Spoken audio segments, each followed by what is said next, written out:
Hello everyone, welcome back to the channel. I'm Katie, and in today's video I decided to do a mixed media page in my art journal following one of the tutorials by Claire over at Art Journal Love.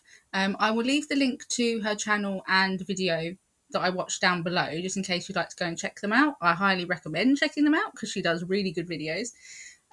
So basically, what intrigued me about this technique that Claire used was using a colour wash over colours that you put down through stencils. That was something that I hadn't done before, and I really wanted to give that a try.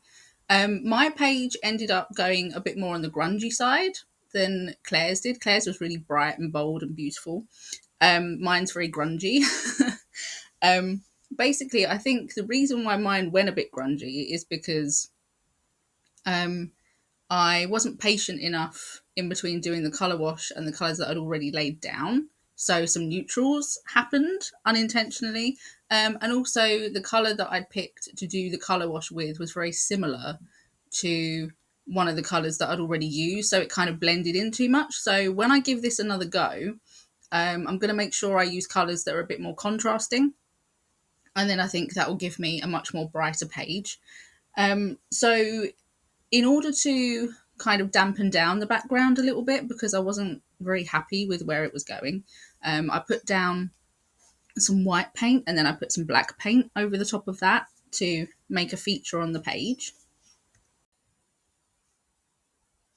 And then for the vocal for the focal points on my page, I decided to go through my stamp collection and bring out some of my Diane Reevely Dilution stamps that I haven't used for ages.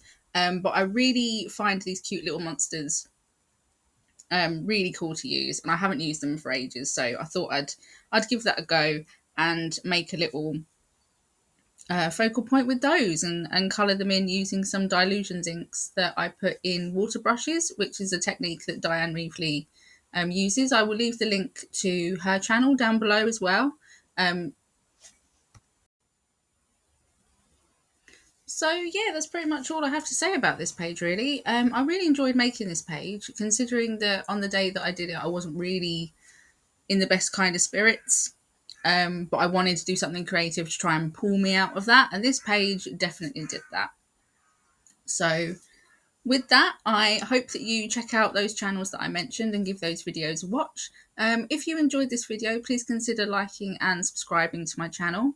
And if you want to have a chat about anything arty, let's have a chat down in the comments. And I hope to see you next time. Bye.